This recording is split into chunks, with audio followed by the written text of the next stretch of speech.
تو پھر معاملہ گڑبڑ ہے. تاہم سیاسی تجزیہ کاروں کا خیال ہے کہ یہ معاملہ کسی نہ کسی طریقے یہ اٹھ کسی کروٹ بیٹھ جائے گا اور قوم کے اعلیٰ ترین مفاد میں کوئی مسئلہ حل ہو جائے گا. ہوتا ہے یا نہیں یہ تو آنے والا وقت بتائے گا، کیونکہ سیاست میں کچھ بھی ہو سکتا ہے. تو یہ بھی ایک خطرہ موجود ہے حکومت کے لیے. پیر سیاست مولانا فضل الرحمان، ان کے بارے میں بانی چیئرمین نے کہا ان سے فاصلہ کر لو، دور ہو جاؤ، کیونکہ انہوں نے ایک دھانسو قسم کی دھوئیں دار پریس کانفرنس کی تھی پشاور میں، جس پر مینڈیٹ چوری کرنے کی بات کی اور باقی مسئلے مسائل کی بات کی. تو انہوں نے کہا نہیں بابا نہیں قابو آندہ، پیچھے ہٹ جاؤ. لیکن الیکشن کمیشن جاگ گیا. کیسے؟ کل میں نے آپ کو خبر دی تھی کہ بابر نواز NA 18 یعنی 18 جہاں سے عمر ایوب خان جیتے تھے الیکشن 2024 میں 80,000 ووٹوں سے. بابر نواز جو مسلم لیگ نون کے تھے، انہوں نے ان کے خلاف درخواست دی تھی کہ انہیں نے دھاندلی کی، اور ایک ان کا وہ بھی درخواست انہیں نے پہنچا دی جس میں عمر ایوب خان نے خود دھاندلی کی نشاندہی کی تھی کہ یہ پتہ کیا جائے یہ دھاندلی روکی جائے. الیکشن سے پہلے انہوں نے کہا تھا کہ دھاندلی کے چانسز ہیں. تو اس کا جو اسٹے آرڈر لیا تھا اسلام آباد ہائی کورٹ سے، میں نے کل آپ کو بتایا تھا کہ وہ حکم امتناعی بابر نواز کرے ختم. آج ہفتہ کا دن تھا، ہائی کورٹ بند تھا، لیکن 6 صفحات کا ایک فیصلہ سامنے آ گیا جو قائم مقام چیف جسٹس سرفراز ڈوگر نے جاری کیا. اس میں انہوں نے کہا حکم امتناعی ختم، اور الیکشن کمیشن کو کہا آپ اپنی کارروائی کریں جو روکی تھی انہوں نے، اس کی اجازت دے دی، اور انہوں نے کہا اس میں کوئی رکاوٹ نہیں ہونی چاہیے. دوسری جانب وہ بھی سن لیں کہ وہ جو 9 مئی کے واقعات ہے اس کے بارے میں بھی ایک فیصلہ دیا جا چکا ہے کہ 4 ماہ کے اندر ان کا فیصلہ ہو. اب عالیہ حمزہ جو ہے وہ بھی گرفتار ہوئی، ان کے ساتھ 4-5 اور بھی گرفتار ہوئے، 2 کی رہائی ہو گئی، لیکن عالیہ حمزہ جو ہے ان کی ضمانت کی درخواست دے دی گئی.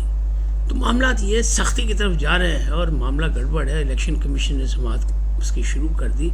ابھی آپ کو پتہ ہے آئینی بینچ جو ہے اس نے مخصوص نشستوں کا بھی معاملہ دیکھنا ہے، 26ویں ترمیم کا معاملہ بھی دیکھنا ہے. تو الیکشن کمیشن جو ہے وہ اس حلقے کو کھولنے جا رہا ہے عمر ایوب والے، اور جہاں سے جعلی ووٹ جیسے ہی نکلیں گے تو معاملہ ہو جائے گا ختم، اور اپوزیشن لیڈر جائے گا گھر. یعنی ایک بڑی وکٹ گر جائے گی PTI کی، پھر PTI کی سیاست کا ہوگا. اسد قیصر بہت سرگرم تھے، ان کے بھی اب رابطے مولانا صاحب سے نہیں. سارے معاملات جو ہے ایک دوسرے سے ختم ہو چکے ہیں. بلکہ اندرون خانہ علیمہ خان کے بھی وہ جو گنڈا پور صاحب ہے انہیں نمبر بلاک کر دیا کیونکہ وہ ناراض ہے. اور گنڈا پور صاحب نے جو لاہور میں ایک 2000 تقریر کی، اس کا مقصد تھا عمران خان کو حوصلہ دینا کہ بھائی میں تاڑے موقف تے قائم. لیکن دوسری جانب اسلام آباد سے مخبری یہ ہو رہی ہے، چغلی یہ کھائی جا رہی ہے کہ جناب ان کے شہباز شریف سے بھی انہیں خطرہ ہے، لہٰذا انہوں نے وہاں در پردہ ان سے بھی ہاتھ ملایا ہوا، ہاتھ جوڑی کر لی ہے کہ جناب بس میں پھوں پھاں کرتا رہوں گا، میری شکراں دیکھو تسی، کروں گا میں کچھ نہیں، نہ اسلام آباد پہ چڑھائی کروں گا. یہ بھی طے ہو گیا. تو اگر مستقبل قریب میں فوری طور پر کوئی یہ چڑھائی کا مطلب اعلان نہ کریں تو سمجھ لیجئے کہ کم ہاتھ جوڑی والا ہے. وفاق سے بھی مل کے کھیل رہے ہیں، عمران خان کو بھی راضی رکھنے کی کوشش کر رہے ہیں، علیمہ خان سے بھی دور ہو گئے، ان کی تعریف کر رہے ہیں لیکن ان سے رابطے میں نہیں ہیں. تو یہ سارے جو اندرونی لڑائیاں ہیں وہ بھی خاصی طاقتور ہوتی جا رہی ہیں. اب PTI کے جو سیاسی لوگ ہیں، جو اہم لوگ ہیں، جو پرانے لوگ ہیں، انہوں نے مشورہ دیا PTI کو کہ جناب طاقتوروں سے لڑائی، ریاست سے لڑائی کسی طرح بھی جائز نہیں. پاکستان پیپلز پارٹی جیسی جو سیاسی جماعت تھی پرانی، اس نے بھی اسٹیبلشمنٹ سے کوئی نہ کوئی راستہ نکال کے تعلقات سے استوار کیے، پھر وہ اقتدار میں آئی. اگر اقتدار تو اب اس وقت اقتدار کو بھول جائیں، آئندہ کبھی اگر اقتدار میں آنا ہے تو اس کے لیے حالات کو بہتر کریں، 2028 تک انتظار کریں اور پھر سیاست کریں، سیاست میں آئیں. اور اگر نہ کیا تو پھر معاملہ ہو جائے گا گڑبڑ، اور نام بھی نہ ہوگا پھر ان سیاستدانوں کی فہرست میں. کیوں کہ انتشار بڑھتا جا رہا ہے. اس کو چاہے آپ اسٹیبلشمنٹ پہ ڈالیں، چاہے اس پہ مخالفین پہ ڈالیں کہ وہ بدخوئیاں کر رہا ہے یا کوئی غلط کام کر رہا ہے یا وہ انہوں نے اپنے ایجنٹ بیچ میں سہولت کار پیدا کر لی ہے، جو مرضی کہیں، نقصان کس کا ہے؟ نقصان تو پی ٹی آئی کا، تحریک انصاف کا ہے۔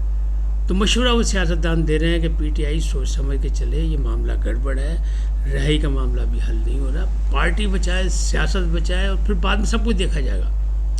28 میں پھر اپنی سیاسی مہم کریں اور اپنا رزلٹ لیں عوام سے۔ تو یہ معاملات خاصے پیچیدہ ہیں۔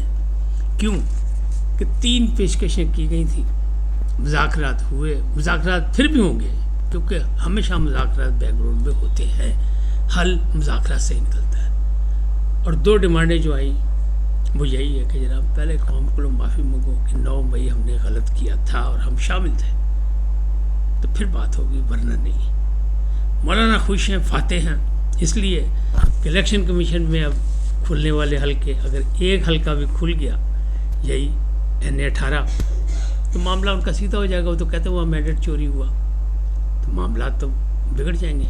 تو اس لیے اس وقت وہ فاتح ہیں، اور پی ٹی آئی کی دوری کو بھی وہ مزے میں برداشت کریں گے کیونکہ انہیں پتہ ہے کہ سیاسی چال تو ان کے پاس ہے، پیر سیاست تو وہ ہے، تو انہیں کسی چیز کا خطرہ نہیں، اور آئندہ کے لیے پھر وہ اپنی باقاعدہ کام بھی کریں گے۔ ادھر اختر مینگل نے کہا، ایک پریس کانفرنس کر کے کہا ہے کہ جناب ہم اب تحریک چلائیں گے اور شہباز شریف صاحب جو ہے وہ ہمیں لولی پاپ نہ دیں کہ پٹرول کی قیمتوں میں کمی اس لیے نہیں کی کہ وہ پیسہ جو ہے وہ ہم وہاں لگا رہے ہیں۔ انہوں نے کہا جی یتیم خانے اور مسجدیں بنتی ہیں اس طرح چندوں سے، قومی کام ایسے نہیں ہوتے ہیں، تو بلوچوں کو آپ ڈرخائیں نا، ہم اس قسم کے لولی پاپ برداشت نہیں کریں گے، ہم باقاعدہ احتجاجی جلسے کریں گے مختلف شہروں میں۔ اس وقت تک اتنا ہی، پھر ملیں گے نئے موضوع کے ساتھ۔ جاتے جاتے آپ سے درخواست آئی ہے ان کو سبسکرائب کریں، لائک کریں، گھنٹی کا بٹن دبانا بھولیں، اور اپنی قیمتی رائے کا اظہار اپنی شخصیت کے مطابق کریں۔ سدا سلامت رہیں، اللہ نے کے بعد۔